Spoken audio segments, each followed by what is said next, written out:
하면서 생각나는 것이 테스트. 이제 이렇게 먼 곳 없이 그런 쪽으로 가면 도중에 맥을 잃을 때가 있어요. 어디까지 왔지 싶을 때 갑자기 그래서 무언고는 이 여기가 아니다라는 생각을 하게 됐습니다. 오늘 고난 부활절인데요. 우리 주님은 이제 고난 주간을 거치고 그리고 그 끝날 갈보리 산에서 이제 죽음을 당하시죠. 그 사흘에 이제 무덤에서 부활하시지 않습니까? 그래서 우리는 이 날을 이제 기념해서 부활절로 지키고 있습니다. 교회마다 특별한 예배를 드리는 것 같습니다. 성찬식도 하고 뭐 계란도 나누고 특별한 음식도 나누고 칸타타도 하고 저희도 뭐 칸타타 좀 흉내 냈으나만 이렇게 합니다. 근데 서양 사람들은 훨씬 더 풍성한 부활절을 보내고 있는 것 같아요. 벌써 오래전이죠. 해외에 있을 때 일인데 부활절을 앞두고 며칠 전 그 우체국을 갔는데 사람들이 장사진을 치고 있는 겁니다. 줄을 이어서 뭔가 봤더니 부활절 카드를 붙이려고 그렇게 줄 서 있는 거예요. 너무 뜻밖의 일이었고요. 카드 종류도 엄청나게 또 그 안에 팔고 카드에는 이제 무덤을 열고 나오신 예수님이 그려져 있습니다. 근데 여러분 이걸 우리가 기억할 필요가 있습니다. 부활은 꼭 그 아침에만 있었던 것이 아니라는 거죠. 부활의 환희는 당일에만 제한된 것이 아니다. 오히려 하나님은 그 이전부터 부활을 준비해 오셨고요. 그리고 이미 시작을 하셨습니다. 그리고 이런저런 사건으로 부활을 보여주셨습니다. 네. 오늘 이 시간에도 예수님의 생애 동안 벌어진 한 부활 사건을 좀 살펴보려고 합니다. 시신이 무덤에서 걸어 나왔다고 한다면 이보다 큰 부활은 없겠죠. 이보다 선명한 부활은 없겠죠. 자, 이 얘기는 중병에 걸린 한 가족과 함께 시작이 됩니다. 사랑하는 사람, 가족, 친구가 죽어가고 있을 때 아무 손을 쓸 수 없다. 그러면 얼마나 안타까웠겠는가. 우리들 중에도 실제로 그런 경험을 가지신 분들이 있을 수 있습니다. 본문에 이와 흡사한 상황이 벌어지고 있죠. 예루살렘에서 한 10리쯤 거리에 그 베단이라는 동네가 있습니다. 그곳에는 예수님과 아주 친근하게 지내는 가족이 있었고요. 나사로와 두 누이 이제 마르다, 마리아가 있습니다. 예수께서는 이 세 남매를 참 극진히 사랑을 하신 것 같습니다. 때는 예수님이 이제 유대인들의 박해를 피해서 요단강 건너편에 이른바 피해 계신 시간이죠. 머물러 계실 때입니다. 나사로가 이름을 알 수 없는 병에 걸렸습니다. 여러분, 뭐 의술이 발달한 오늘도 희귀병이라는 것들이 종종 있지 않습니까? 마르다와 마리아는 우선 손을 쓸 수 있는 대로 손을 썼을 겁니다. 하지만 아무 효험도 없고 병은 악화되어 갔죠. 할 수 없이 두 자매는 예수님께 기별을 보냅니다. 예수님은 각처를 다니시면서 천국 복음 전하시지만 또 병든 자들을 고치시는 그런 치유 사역을 하고 계셨고요. 자, 나사로에 대한 우정을 생각할 때 그 소식을 듣는 즉시 주님이 달려와서 손대시려고 생각을 했습니다. 하나 무슨 까닭일까요? 소식을 들은 주님은 빠른 반응을 보이지 않으셨죠. 네. 나사로의 급한 상태를 전해준 사람에게 오히려 이렇게 말씀하시죠. 11장 4절 보면은 예수께서 들으시고 말씀하셨어요. 이 병은 죽을 병이 아니라 하나님의 영광을 위하며 하나님의 아들이 이로 말미암아 영광을 받게 하려 함이라. 그러니까 이 병은 죽을 병이 아니라는 거예요. 제가 저전번 주에 저희 교우들에게 그런 얘기를 한 적이 있는데 병도 심플하게 이렇게 정리할 수 있다. 나을 병이 있고 그리고 가시로 남을 병이 있고 그리고 죽을 병이 있다. 이렇게 분류를 했습니다. 마침 그러는데 여기 예수님은 나사로의 병을 지목하셨어요. 죽을 병이 아니라 나을 병이라는 거죠. 그리고 하나님께 영광을 돌려드릴 그런 병이라는 거예요. 자, 그 말씀을 하신 후에 이제 주님은 그냥 또 거기 더 머무시는 겁니다. 이틀 더. 그런 후에야 이제 유대 지방으로 가자. 그렇게 말씀을 하셨습니다. 그러니까 베다니로 가자는 말씀이죠. 그러시면서 이런 말씀을 하셨어요. 11절 보면 우리 친구 나사로가 잠들었도다. 하나 내가 깨우러 간다. 이건 나사로가 이미 죽었음을 아신 거죠. 하나 죽을 병이 아니기 때문에 이제 그 죽음을 깨우러 간다는 거예요. 사실 알다가도 좀 모를 어려운 얘기입니다. 주님 일행은 그래서 이틀길 걸어서 베다니에 있는 나사로의 집으로 향하죠. 자, 한편 우리가 장면을 바꿔서 나사로의 집을 좀 한번 들여다볼 필요가 있습니다. 마르다와 마리아는 이 사람을 보내면서 신신당부를 했어요. 지체하지 말고 가서 빨리 주님께 이 소식을 전하라. 그런데 이틀 지나면서 나사로가 그만 숨을 거두고 만 거죠. 그러니까 두 자매가 너무 안타깝고 비통합니다. 조금만 더 살아주었으면 주님이 오셔서 치료해 주실 것이 아닌가. 여러분, 아심이 커지면 사람은 대개 그 원망할 대상을 찾습니다. 본성인 것 같아요. 마르다와 마리아도 그랬습니다. 그들은 어려울 때 그들과 함께 있어주지 않은 예수님을 원망하기 시작해요. 예수님은 유대지방에 오실 때는 늘 거의 일상처럼 이들 집에 머무셨거든요. 네. 그런데 막상 정작 자신들이 그분을 필요로 할 때 그분은 옆에 계시지 않은 겁니다. 하나님은 어찌하여 며칠의 여유도 주지 않으셨을까? 이 마르다 마리아는 예수님이 당도하면 따져 물을 셈이었습니다. 나사로가 죽은 지 나흘째가 되었습니다. 마침내 예수님이 마을에 도착하신다는 소식이 날아들었습니다. 내성적인 그 마리아는 집에 그냥 머물러 있었고요. 좀 다르죠. 마르다는 뛰쳐나가서 주님을 마주합니다. 그러니까 도중 길에서 주님을 맞았고요. 바로 그 길에서 주님 앞에 자기 섭섭한 마음을 토로합니다. 섭섭병 들은 거죠. 네. 21절 보면 마르다가 예수께 이렇게 말씀합니다. 여짜오되 주께서 여기 계셨더라면 내 오라버니가 죽지 아니하겠나이다. 이거 간단한 말이지만 마르다의 복잡한 심정이 감정이 다 담겨 있어요. 그러니까 주님 왜 그러셨냐는 거죠. 또 그리고 잠시 후 예수께서 다시 집에 도착하십니다. 그러자 이번엔 마리아도 마음을 표현합니다. 32절 보면 32절 이르되 성경 있는 분 읽어보실까요? 시작. 주께서 여기 계셨더라면 내 오라버니가 죽지 아니하였겠나이다. 라고 누가요? 마리아가 얘기합니다. 그러니까 이 자매는 둘 다 사실 같은 마음이에요. 주님이 여기 안 계셨기 때문에 사단이 난 거예요. 그래서 오빠가 죽은 거죠. 이 두 자매가 비통하고 낙심에 빠집니다. 자, 여기서 이 마르다와 마리아가 주님을 만나서 하는 그 첫 마디를 한 번 더 생각해 볼 필요가 있습니다. 주님이 여기 계셨더라면 내 오라베가 죽지 않았을 거라는 건데, 모든 질병을 치유할 능력 갖고 계신 주님이 함께 계셨더라면 이런 일 없었다는 거예요. 게다가 아프다는 소식을 듣고도 미적거리시고 늦게 오셨음에 대한 섭섭함이 가중됩니다. 자, 이렇게 말하는 마르다에게 예수님은 뜻밖의 말씀을 하시죠. 23절 보면 이르시되 내 오라비가 다시 살리라. 이런 일은 없었잖아요. 네. 이런 일은 없었습니다. 역사 속에 내 오라비가 다시 살리라. 이 4절 보면 마르다가 이르되 마지막 날 부활 때에는 다시 살 줄을 뭐죠? 내가 하나이다. 이렇게 이게 여러분 어떤 느낌이 드세요? 이 대화 밑으로 아직 풀리지 않은 감정이 흐르고 있습니다. 주님은 네 오빠가 다시 산다, 일어난다 말씀하셨고 마르다는 그건 먼 훗날 일이 아니냐 라고 반문한 거예요. 그러니까 마지막 날 모든 자가 부활한다는 건 저도 압니다. 그런 말로 저를 위로할 수 있습니까? 네, 그런 뜻이죠. 그자 예수님은 여기서 참 중요한 진리를 우리에게도 필요한 진리를 말씀하십니다. 25절 보면 예수님 말씀하시기를 나는 부활이요 생명이니 나를 믿는 자는 죽어도 살겠고 26절 볼까요? 같이 시작. 너를 살아서 나를 믿는 자는 영원히 죽지 아니하니 이걸 내가 믿느냐. 자, 보세요. 내가 누구인 줄 아느냐? 또한 나는 부활이요 생명이다. 너는 내가 마지막 날에 있을 부활을 말하는 줄 오해하고 있다. 아니야. 나는 지금 여기서 일어날 일에 대해서 말하고 있는 거야. 주님 물으십니다.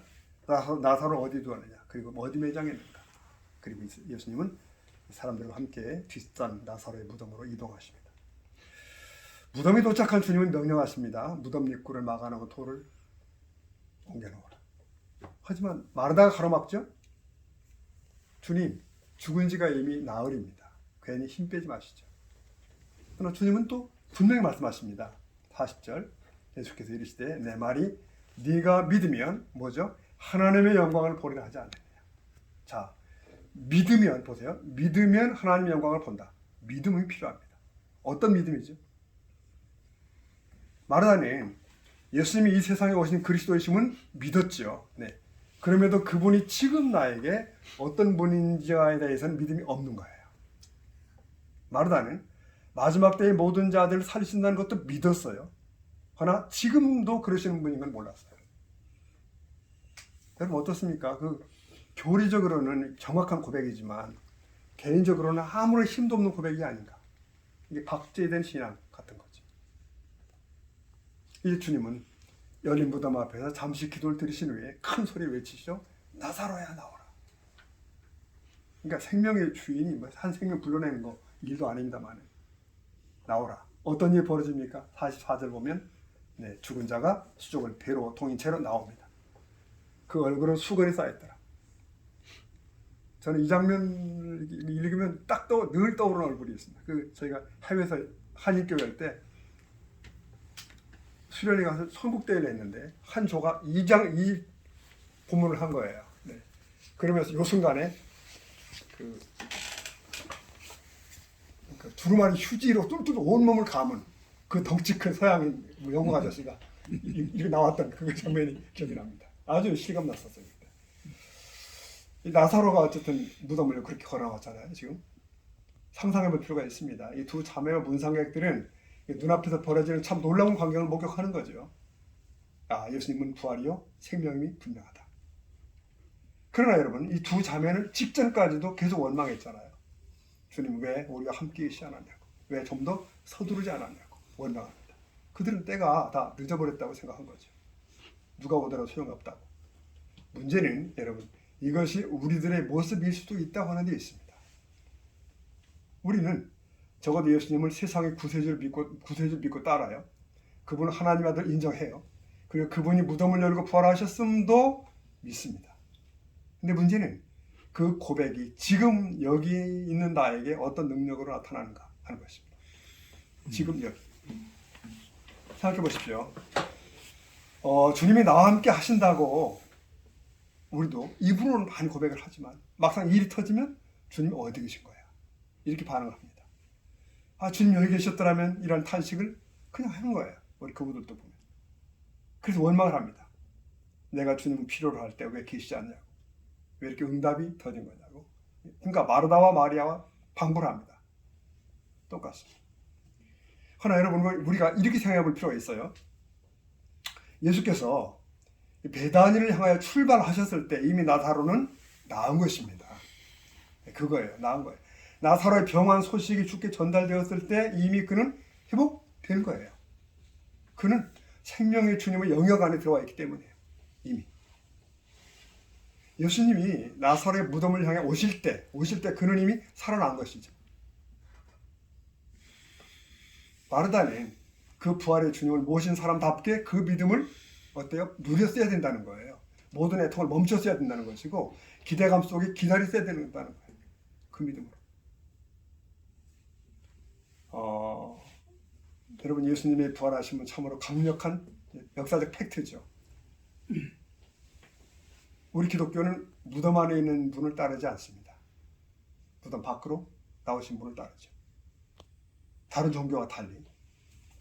그리고 그 증거는 차고 넘치죠. 근데 그 부활이 우리에게 남긴 가장 선명한 증거가 뭘까?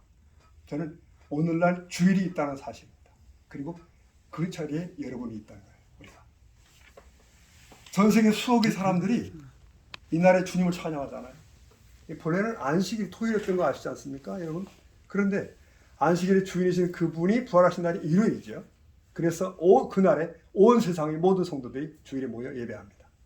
그러므로 우리가 부활절에만 부활을 얘기하는 것이 아니라 우리가 매주일 여기에 있는 그 자체가 예수님의 부활을 증언하는 것이에요.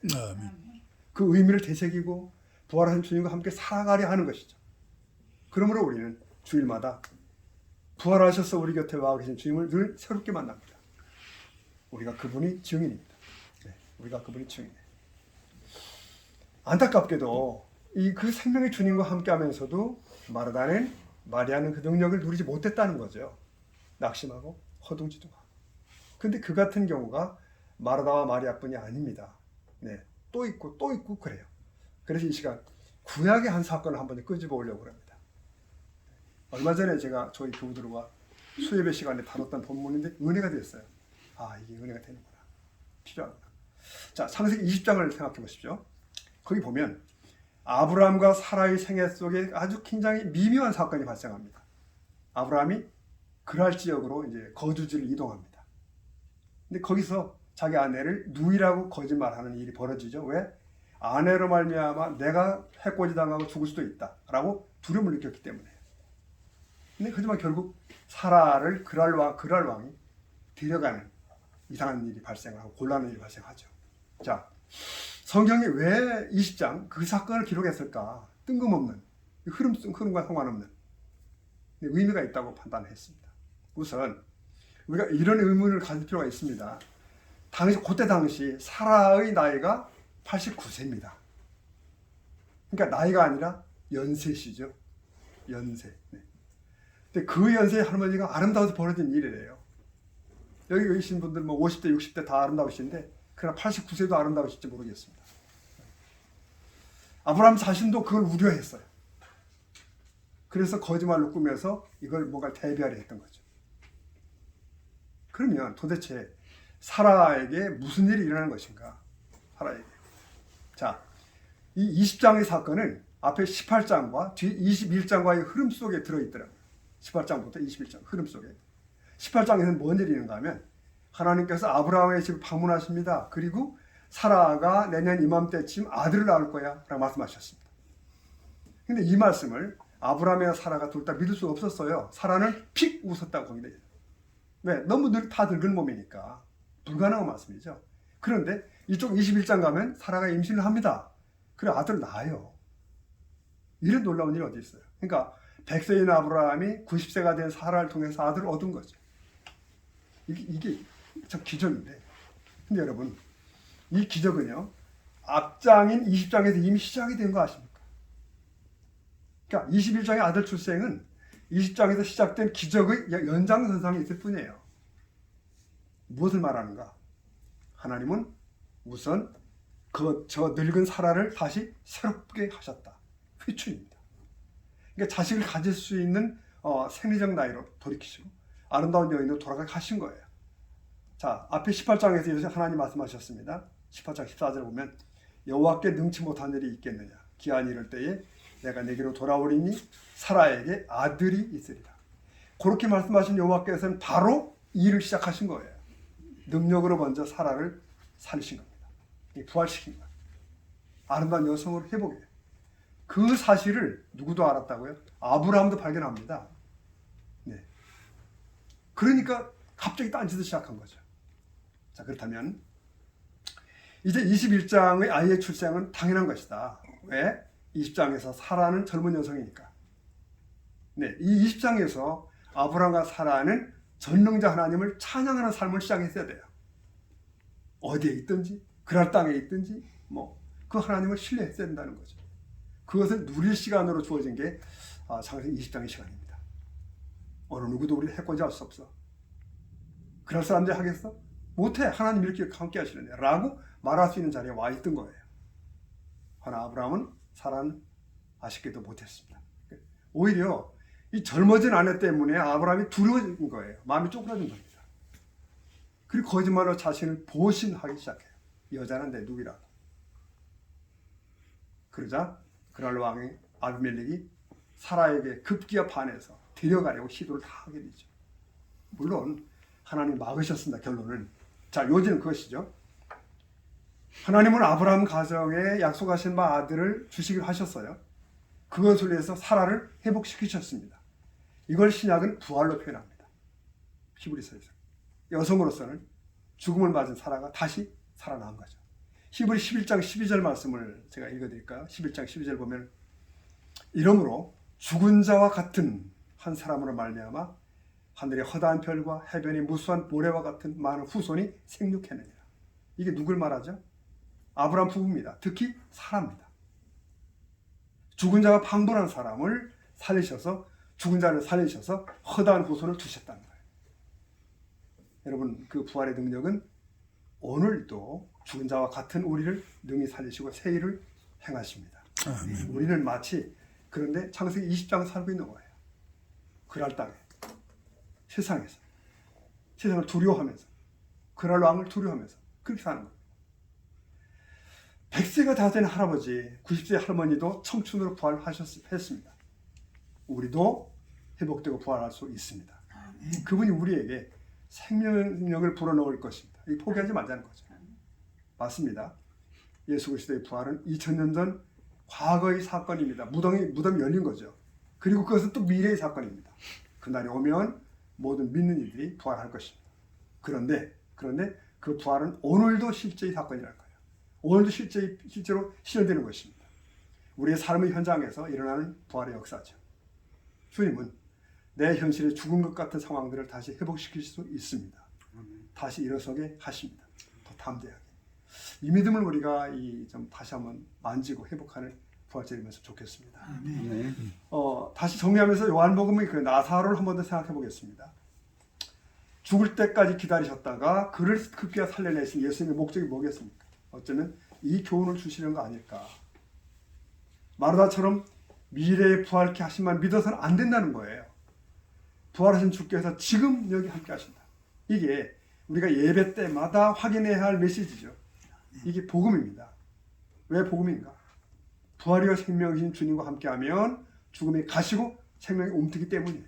봄처럼. 그분과 함께하면 그 어떤 환경에서도 우리는 희망을 말할 수가 있습니다. 기쁨을 노래할 수 있으며 평안 가운데 거할 수도 있어요. 그래서 부활하신 주님께서 우리와 함께 하신다는 소식, 기쁜 소식이에요. 그래서 자, 우리보다 앞서 세상을 떠난 많은 분들이 있잖아요. 그 유명한 분도 많고, 만일 유명한 한 연예인이 다시 살아났다면 어떨까요? 자, 고 이주일 씨가 살아났습니다. 다들 기적이라고 난리가 났겠죠. 근데 이 질문은 이 부활신앙의 핵심을 찌르는 질문이라고 볼 수 있습니다. 예수님의 부활 사건의 진정한 핵심은 불가능한 일이 일어났다는 것 아닙니다.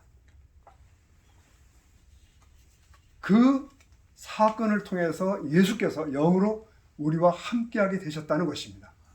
이걸 믿으셔야 되는 거예요. 부활하신 주님은 내 안에 그리고 우리들 안에 함께 계십니다. 부활하신 주님의 제자들이 남긴 말씀이 뭡니까? 우리가 너무 잘 알잖아요. 보라, 내가 세상 끝날까지 너희와 항상 함께 있으리라. 너희와. 어떻게 해요? 부활하신 분이. 그 영으로. 예수님이 말씀하신 것처럼 그분은 부활이와 생명 맞습니다. 그를 믿는 사람은 죽어도 살고 살아서 그를 믿는 사람은 영원히 죽지 않는 것입니다. 그러므로 우리가 어떤 상황이 있더라도 그를 의지하고 그와 함께 동행하면 마침내 그 능력을 누릴 수 있을 줄로 믿습니다. 아멘. 그래서 그 사건이 복음이잖아요. 부활이. 문제는 우리가 마르다처럼 훗날에 오실 주님을 알면서도 그것을 머리로만 인정하는 일, 또는 마음으로는 갈급하지 않다는 데 있습니다. 혹은 그분의 능력이 놀라운 것은 알지만 이미 때가 너무 늦었어라고 말해버리는 것. 이게 문제가 됩니다. 무덤문을 열라고 주님이 명했을 때 그래봐야 부질없다고 만류하던 마르다의 태도가 우리 안에도 남아있을 수 있다는 것이죠.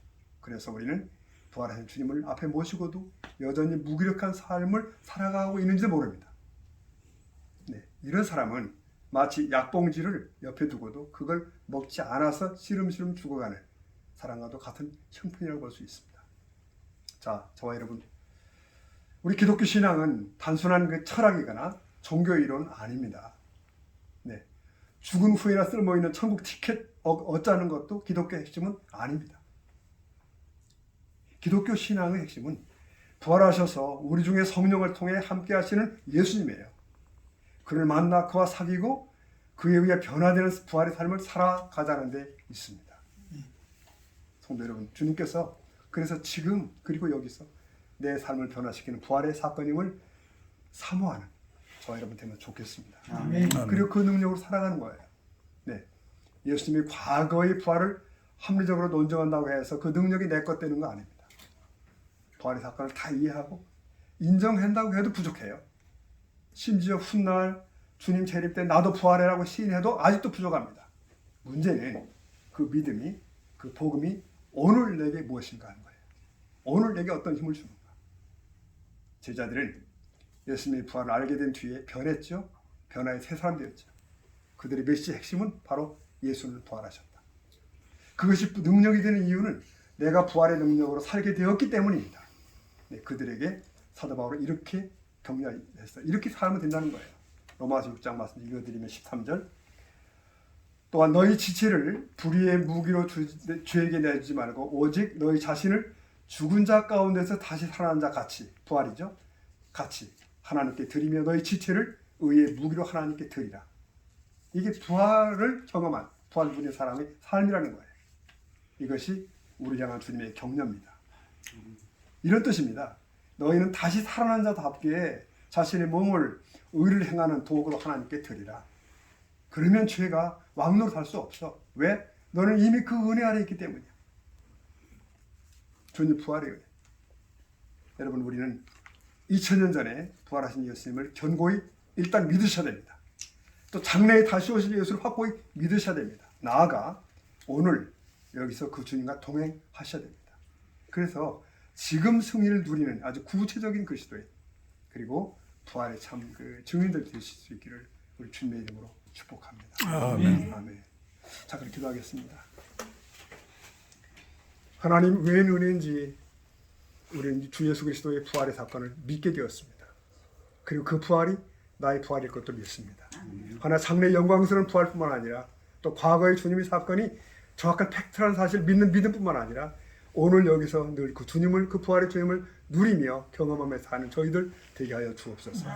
우리가 그날 땅에 있든지 어디 있든지 간에 원수들 때문에 마음 쫄지 말고 능력의 주님, 부활의 주님을 붙들고 주님 승리를 경험하며 또 간증하며 살아갈 수 있는 저희들 다 되게 하옵소서. 그 은혜가 저희들 우리 초선교회에게 함께하기를 원합니다. 예수님의 이름으로 기도 올려옵나이다. 아멘. 네, 귀한 말씀